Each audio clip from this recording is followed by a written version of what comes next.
Hi, everyone, and welcome to Boom and Gloom, the Columbus Blue Jackets fan podcast where I talk about the boom, the good, and the gloom, the bad, of the CBJ.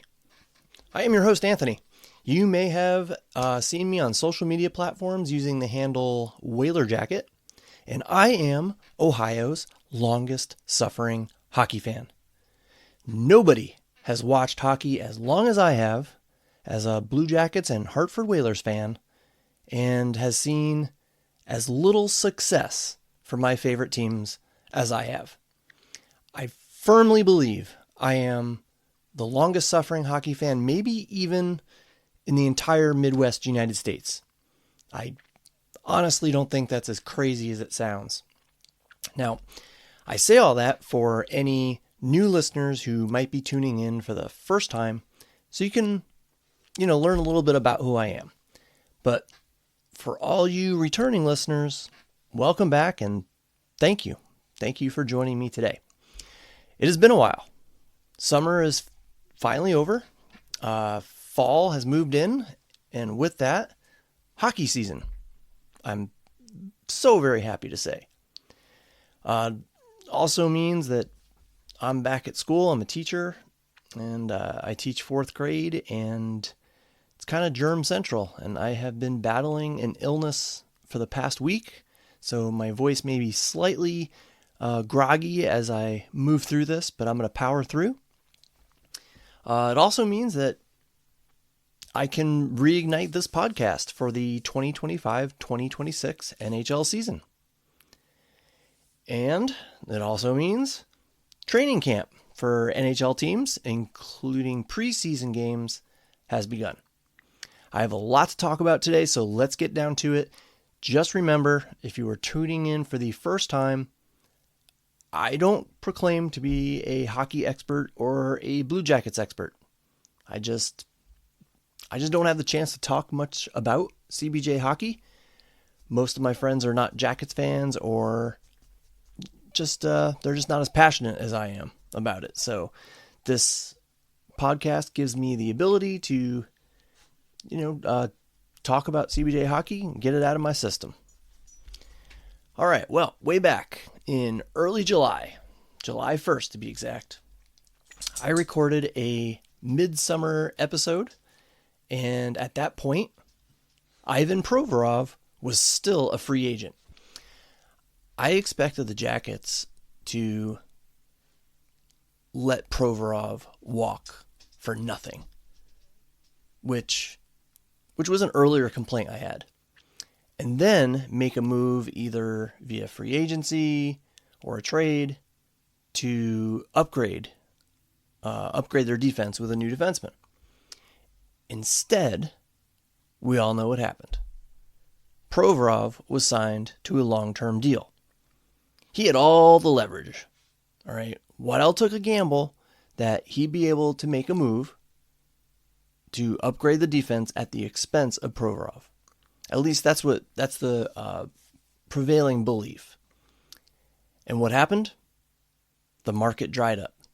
There were no free agent moves to be made, and I guess no trades to be made.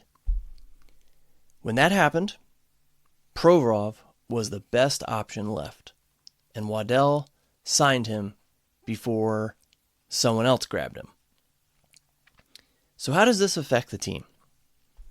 Well, on this podcast and on many other sites and sources, it was widely agreed upon that if the Jackets were to take the next step as an improving franchise, their defense needed to improve. Instead, this season, we will be walking back the exact same defense as last season. I'd hoped beyond hope that we would at least be able to somehow get out from under Damon Severson's contract, but that obviously didn't happen. The Jackets now have approximately $24 million wrapped up in 3 defensemen. Another way to say that, 30% of the team's cap hit is taken up by Werenski, Provorov, and Severson. Now, Werenski, I have no problem with. He is worth every penny. But the Jackets are overpaying for the other two. Severson, obviously, more so than Provorov.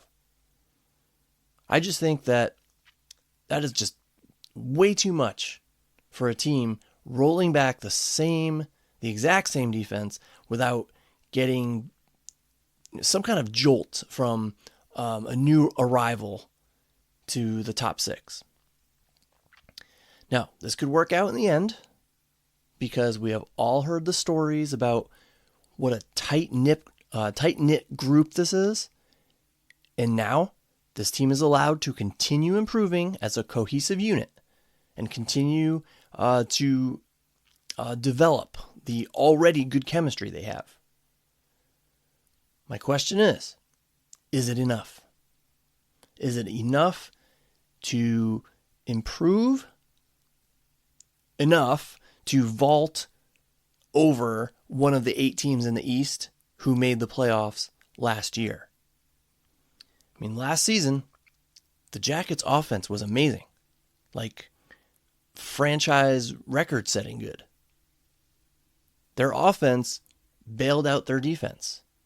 And yes, their goaltending in a good many games.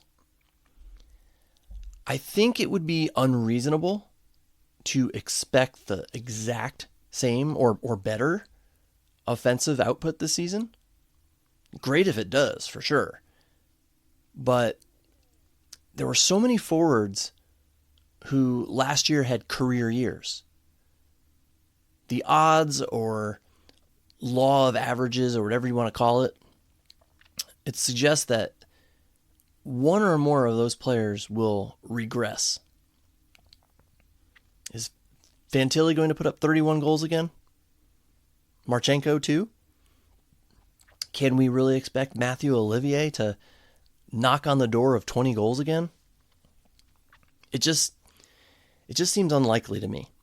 Possible, but unlikely.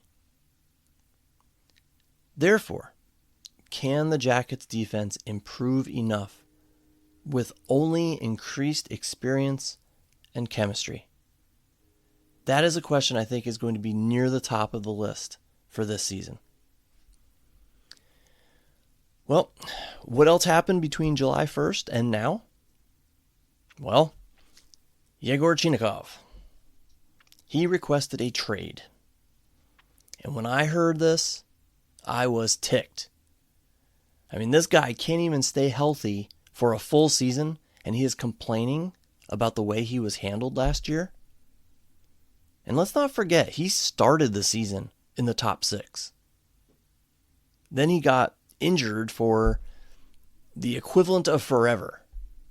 And I don't have it in front of me, but I think it was like something like 46 games or something. And he has the nerve to say he was not given enough opportunity last season. To me, that reeks of a bad teammate. You see, the Jackets were experiencing success without you. You're trying to work your way back after a very long absence. And when you were given the chance to play, you rack up a grand total of 1 assist, and you look rusty.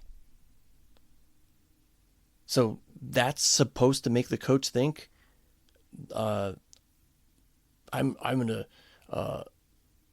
give him more ice time. No, that's not how it works. Now, devil's advocate here. Luke Kunin was given plenty of opportunities and racked up a whopping no goals, no assists, no points, and I think a -4. So I guess you could argue that Dean Evison could have substituted Chinny for Kunin, but Kunin didn't play during that last stretch of the season either. Quite simply, Chinakhov, you didn't earn it. Instead of going public with a trade request, how about sitting down privately with your coach and discussing this, or with your GM? Chinakhov mentioned that the coach didn't keep him in the loop or explain things properly, something like that. But to that, I would argue, Chinakhov is still learning English. Maybe something was lost in translation along the way. Regardless, I sided wholeheartedly with the Jackets. But I felt they should not trade him unless they got a top 6 winger with high potential in return. And that, sorry, my dog is scratching. And that, I hope, was also told to Yegor Chinakhov.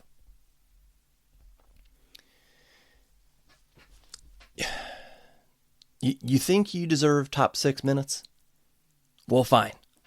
We'll try to accommodate your request, but we need a top 6 winger in return.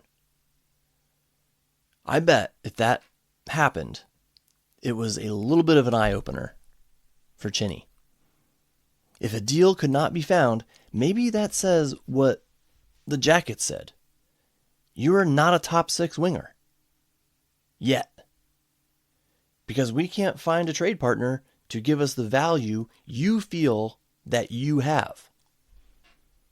You were a top 6 winger temporarily before you were injured. But now, after all these other forwards have stepped up, now you have to prove yourself this season, and we'll go from there. From what I've read, things have been smoothed over for the time being. Chinakhov stated from the beginning he was never going to hold out, and he was going to report to camp and work his butt off, and I respect that. But I don't respect going public with a trade request like that. I don't respect any player doing that unless a situation has truly become absolutely untenable. And I think that's the right word. And I don't think that's what was happening here. I think this was just a young player with limited English-speaking skills misreading or misunderstanding a situation. My hope is that he will work hard, earn a spot in the top 6, and put all this stuff behind us. If not, then you at least raise your trade value to make Don Waddell's job easier. Now, so far, he's been playing with a few different sets of line mates, none of which we would normally consider to be top 6 players. But it's still early. It's only the preseason, and all that can change in an instant. And speaking of lines, defensive pairs, as of now, seem to be Werenski-Fabro, which we expected. But the second pairing seems to be Provorov and Severson. I have not watched them play much, so I can't comment with too much conviction here. But I will say I hope this is not what the Jackets end up going with. I understand wanting Provorov to play on the left and Severson on the right. That makes sense to me. But putting those two together would be a mistake, going off of what I've seen the last 2 seasons. Both of them, especially Severson, make too many mistakes. And if you put them together, that will just compound things. It'll just magnify things. Denton Matejchuk needs to be on the second pair. Understandably, he is still injured, so maybe this, what we're seeing now, is a temporary thing for the preseason. But if that is truly what Evason is thinking, Severson on the second pair with Provi, and Matejchuk would be with Goodbranson on the third pair, then, yeah, me no likey on that. I also think Christensen has had a strong camp. I would think that he beats out Damon Hunt as the 7th defenseman, or, sorry, I gotta say it, as the 6th defenseman, and Severson takes a seat on the bench until he proves he has earned a spot among the top 6. All right, the other big news, and I say big because this guy is freaking huge. The Jackets acquired Ivan Fedotov from the Flyers for a 6th-round draft pick, and this happened a few weeks ago. I will admit that I was very underwhelmed by this move. When the Jackets traded 6'5" Daniil Tarasov to Florida, I hoped they would use the opportunity to bring in a sturdy veteran to act as a buffer between Columbus and Cleveland, when there was the inevitable injury to Jet or Elvis. But then they brought in what I called Tarasov 2.0. 6'7", 2 inches taller, but with a similarly disappointing record in the NHL. I admit, I was not pleased with this move. But after watching him play in the preseason and reading more about him, I've kind of walked that back. I want to give the guy his chance.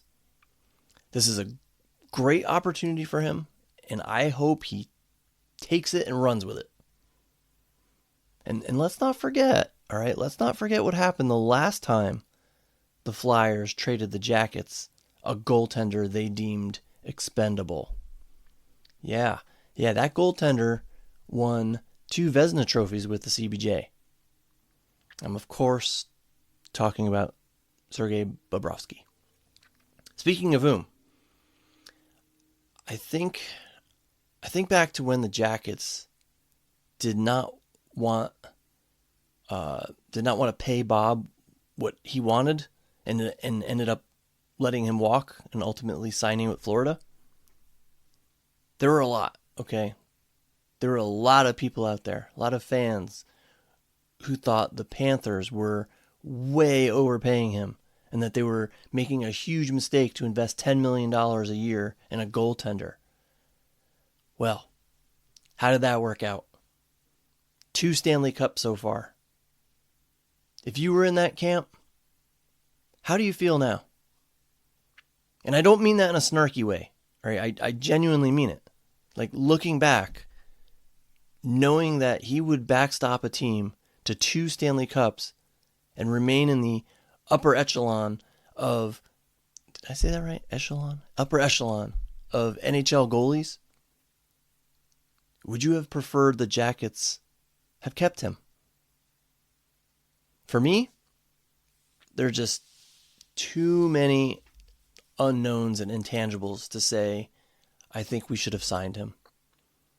At the time, it was a ridiculous, maybe even ludicrous amount of money for a goaltender on a team that, despite the playoff victory against Tampa, was still trying to establish itself as a competitive team year in and year out. Especially when they were also going to lose Mr. Garage Lover himself, Artemi Panarin. So if it was me, I still let him walk. I had a lot of gripes with Jarmo Kekalainen, but personally, I can't fault him for that one.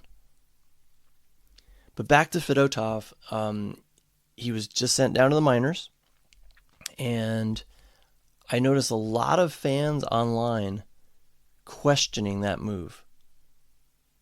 Some suggested, like the good folks at the Union in Blue, that he earned a longer look. Maybe even suggesting that he should be considered ahead of Elvis Merzlikins or even Jet Greaves. Anyone thinking that, let me just say, back it up just a little. Let's not jump to conclusions based on training camp and 2 preseason appearances totaling, I think, 4 periods of play. Yes, he looked good against the training camp rosters of other teams. Let's not forget that. These aren't real NHL games yet. And he was brought in to be 3rd on the depth chart. For now, let's just let him be third on the depth chart. Then, if he starts dominating in Cleveland and warrants another look with the big club, you call him up. If Elvis and or Jet begin to struggle, yeah, call him up. Yes, you'd have to deal with waivers, but let me put it a different way. How many seasons has Elvis played where he did not miss any time with injuries or illnesses or fatigue or personal reasons? I don't have the information in front of me, but I believe it is 0. If history has taught us anything about Elvis Merzlikins, he is going to miss some time this season. And of course, Jet may get injured or sick at some point too. When that happens, you bring up Fedotov and you see what he can do. But to gripe right now, after 4 periods of preseason play, I just think that's silly. That's looking for drama where there is none. Cleveland's about to start their camp. Let's see how Fedotov does as the number 1 on our AHL team and go from there. All right, what else? Have you ever been to puckpedia.com? Well, I've found myself visiting a lot and learning all kinds of interesting facts about the Jackets players' salaries and contract situations. It is a fantastic resource, a time suck for sure. I want to share with you some of the interesting facts that I've learned. Like, Sean Monahan has the highest salary among forwards. Seems to make sense. Do you know who has the second highest? I was surprised to learn it is Charlie Coyle. Newly acquired Charlie Coyle. 36-year-old Charlie Coyle. For 1 season. He's going to be a free agent at the end of this one. And who's third? Third highest salary among forwards? Dmitry Voronkov. Now, you can look at this a couple of different ways. It means there is a lot of young talent on this team, which is a good thing. The Jackets were 1 win from the playoffs last season and have the 3rd lowest cap hit in the league. The only 2 teams that have more cap space than the CBJ are Chicago and Anaheim, who currently has the most. So one could look at this and say, this is a darn good thing. We could even use the extra space to bring in a rental at the deadline if we end up pushing for the playoffs again. So that's a good thing. But you can also look at it as the Jackets will have to pay up big time soon. So that cap space is going to dwindle quickly, especially with the likes of the defensive contracts I spoke about earlier. After this season, Boone Jenner is a unrestricted free agent. I can't see the Jackets letting him walk. He's going to be a career Jacket. And I have no problem with that. I just fear he's going to be overpaid. Then you have Fantilli, Sillinger, Chinakhov, all restricted free agents. You could argue that all 3 may end up deserving a big raise, depending on how this season plays out. You also have Coyle, Aston Reese, and Putia as restricted free agents. Goodbranson as well. Then, get this.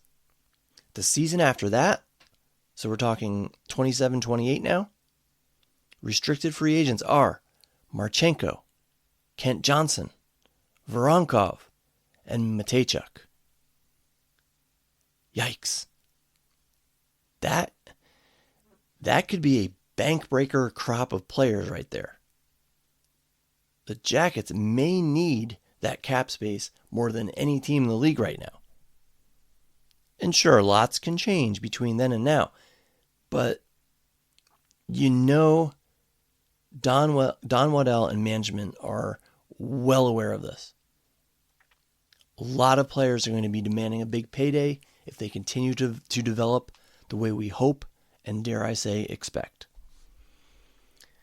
Other things I learned at Puckpedia: Damon Severson has a full no-trade clause until 27-28, when it becomes a partial no-trade clause. Have I ever mentioned how much I hate that Yarmo signing? No, I'm kidding. I have railed on about it many times. I love all the Blue Jackets, but I have to confess there are always players on the team I love less than others. And Severson is one of those players. In fact, I would say he is my least favorite Jacket.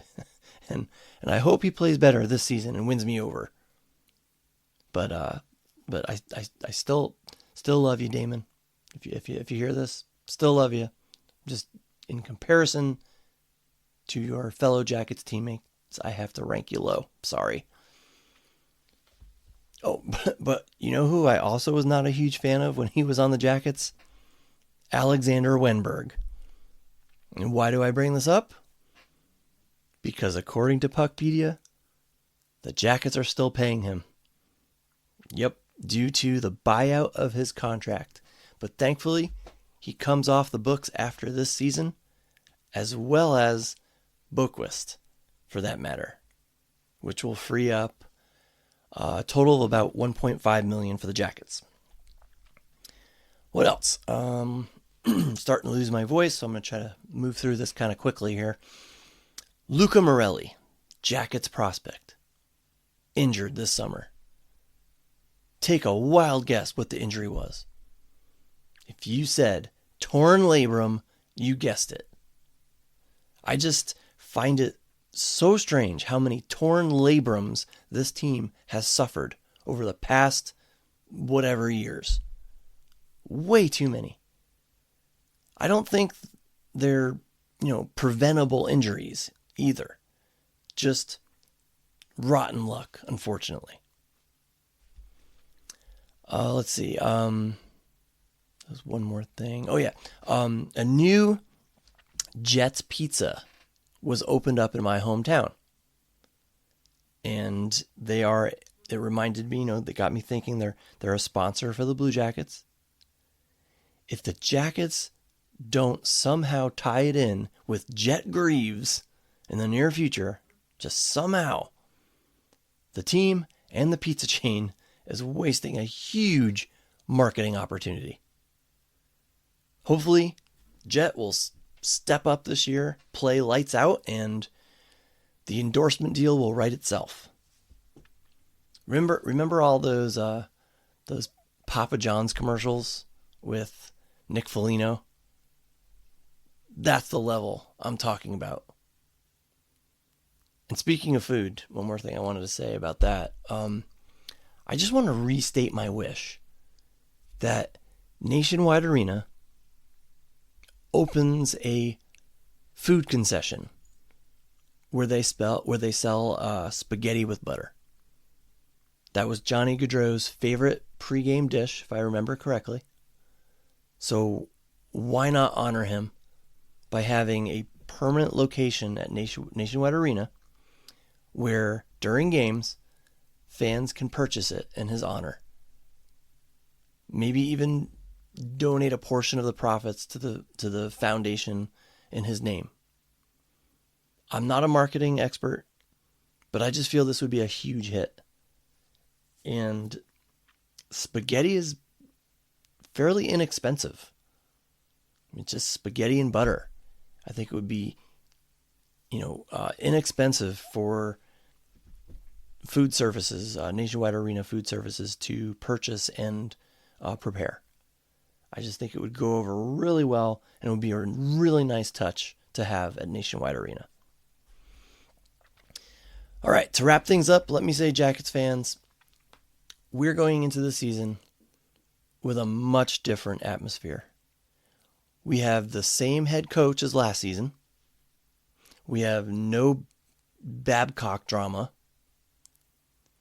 Dean Evison has had a full summer to map out his approach for camp and for the season. They are not mourning the immediate recent loss of a teammate and friend. They're not having to deal with a thorn in their side. I'm looking at you, Patrick Laine. I know there's the Chinakhov situation, but I believe, like I said, that has worked out, or it's going to work itself out. They have largely the same faces in their locker room this season. Everyone is familiar with everyone else, with the exception of Miles Wood and Charlie Coyle. The expectations are high. One win from the playoffs last season. Even Werenski and Fantilli both have stated that if the team misses the playoffs this year, it will be viewed as a failure. Like the season will be viewed as a failure. They seem motivated. You have a goaltender in Jet Greaves who can truly challenge Elvis Merzlikins for the top spot, which may push Elvis to play even better. Healthy competition. That's a good thing. And of course, they have the support, as always, of the fans of Columbus. This could be a very good season. Or, in typical Jackets fashion, it could wind up being one of the most disappointing ever. I, for one, am hoping for the former. We are due, Jackets fans. We are due. Every season, there's a team or two that surprises. This season, why can't it be us? If you'd like to connect with me, talk some Jackets hockey, ask me a question, give me a suggestion for a topic to talk about in a future episode, please let me know. Find me on Blue Sky or Instagram at WhalerJacket, or simply send me an email, whalerjacket@gmail.com. I'd be very happy to hear from you. I'm going to try and start putting out episodes every 2 or 3 weeks. So again, or I should say, as news dictates, of course.